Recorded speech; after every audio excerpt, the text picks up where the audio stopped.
Você já fez algum voto com Deus? Pedir a Deus algo e prometer fazer alguma coisa em troca caso o seu pedido seja atendido? Na antiga aliança, essa era uma prática relativamente comum e regulada na lei de Moisés. Mas e na nova aliança? Será que os cristãos podem fazer votos com Deus? O que a Bíblia fala sobre prometer algo em troca de uma resposta de Deus? É isso que vamos ver neste vídeo. Vamos dar uma analisada nos textos bíblicos e entender o que eles falam sobre essa prática. Primeiramente, o que é um voto? Voto é quando você pede algo a Deus prometendo fazer alguma coisa caso seja atendido por ele. O primeiro voto registrado nos textos bíblicos se encontra no livro de Gênesis. Jacó havia fugido de sua casa com medo da fúria de seu irmão Esaú, depois de ter enganado seu irmão e seu pai Isaac. Jacó chegou a um local chamado Betel, onde Deus apareceu para ele e lhe prometeu segurança e que estaria com ele. Jacó, ao ouvir isso, fez o voto. Caso Deus o protegesse em sua viagem, ele seria o seu Deus. Me parece que esse voto foi fruto de uma imaturidade de Jacó, pois Deus já havia dito que o protegeria. Mesmo assim,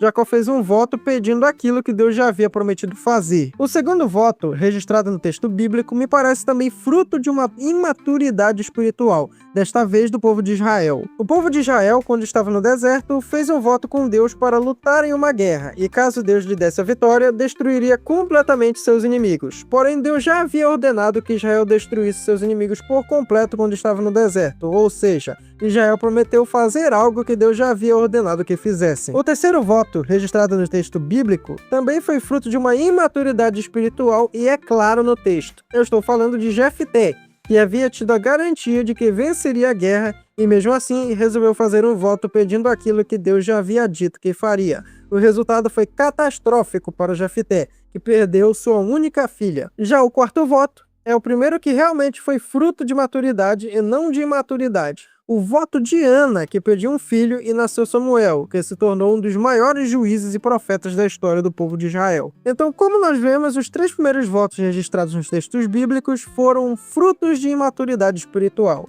Somente o quarto voto foi um voto correto. Pelo menos é isso que me parece. Os três votos precipitados têm algo em comum. Todos pediram a Deus algo que ele já havia dito que faria, ou ofereceram a Deus algo que ele já havia exigido. Somente o voto de Ana fugiu dessa regra. E o que a lei de Moisés falava sobre os votos? Antes de continuar, se você estiver gostando deste vídeo, deixe seu like e se inscreva no canal. Todos os domingos temos vídeo às 6 horas da tarde, sempre falando de Bíblia, teologia ou algo do tipo. Vamos continuar. Em várias passagens da lei de Moisés, vemos Deus regulando votos e exigindo o cumprimento deles. E temos algumas coisas que devemos destacar. Primeiro, o voto era voluntário, ninguém era obrigado a fazer voto nenhum, porém, se fizesse, tornava obrigatório o seu cumprimento. Segundo, o voto era algo sério. Se você fizesse um voto com Deus e ele atendesse e você não cumprisse sua relação com Deus, ficaria prejudicada. Como Deuteronômio 23, verso 21 diz, quem faz um voto deve se apressar em cumpri-lo. Caso não cumpra, estará pecando contra Deus. Terceiro, a maioria dos ensinamentos sobre votos na lei de Moisés está relacionados a rituais da antiga aliança, como o voto do Nazireu, a necessidade de uma oferta após o cumprimento do voto. No livro de Salmos, vemos várias referências a votos, como por exemplo, no Salmo 22, onde o salmista fala de sua situação delicada, mas confia no livramento do seu Deus, que é poderoso,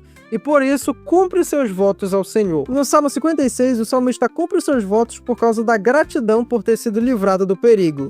No Salmo 66, o salmista fala de um tempo difícil que o seu povo passou, mas que serviu para que voltassem a Deus. Por isso, ele cumpre seus votos ao Senhor e convoca toda a terra a louvar ao Senhor. É importante destacar duas coisas nos Salmos. Primeiro, todos ou quase todos os votos citados estão em contexto de louvor e gratidão a Deus. Segundo, os votos citados são baseados na lei de Moisés. Eclesiastes capítulo 5, verso 1 a 7, fala que antes de fazermos um voto a Deus, devemos pensar nas consequências, porque depois de fazê-lo, teremos que cumpri-lo. Provérbios 20 e 25 diz que é uma péssima ideia fazer um voto no calor da emoção. Os profetas do Antigo Testamento também mencionam votos em seus livros. Quase todos esses votos estão em contextos de adoração, com exceção de Malaquias, onde o profeta condena aqueles que não cumprem seus votos. E agora chegamos no Novo Testamento. Como a nova aliança enxerga o voto? Jesus indiretamente cita a prática da antiga aliança no Sermão do Monte. Apesar desse texto de Jesus falar contra o juramento, que é diferente do voto, pois o juramento é feito entre uma pessoa e outra pessoa perante Deus, enquanto o voto é feito entre uma pessoa e Deus. Quando Jesus cita os juramentos da antiga aliança, provavelmente inclui também os votos. Esses juramentos foram ensinados na antiga aliança, e é isso que Jesus quer dizer quando afirma: ouvistes o que foi dito. Isso demonstra que nessa passagem, Jesus trata esses elementos como pertencentes ao contexto da antiga aliança, não necessariamente mantidos da mesma forma na nova aliança. O mesmo acontece com Paulo, em Atos capítulo 21, verso 23. No final de sua terceira viagem missionária, Paulo vai a Jerusalém e Tiago, líder da igreja, aconselha Paulo a participar de um voto de purificação da lei de Moisés. Esse ato tinha o objetivo de apaziguar a desconfiança dos judeus cristãos, pois Paulo era acusado falsamente de ensinar os outros judeus a abandonarem a lei. Paulo aceita participar desse voto para não causar escândalo aos cristãos judeus, e não porque ele achava que precisaria daquilo, ou que a igreja deveria seguir aquela prática. O único texto do Novo Testamento onde aparece um voto voluntário é Atos capítulo 18, verso 18, onde o texto bíblico diz que Paulo fez um voto e raspou a cabeça. O texto não dá mais detalhes sobre a razão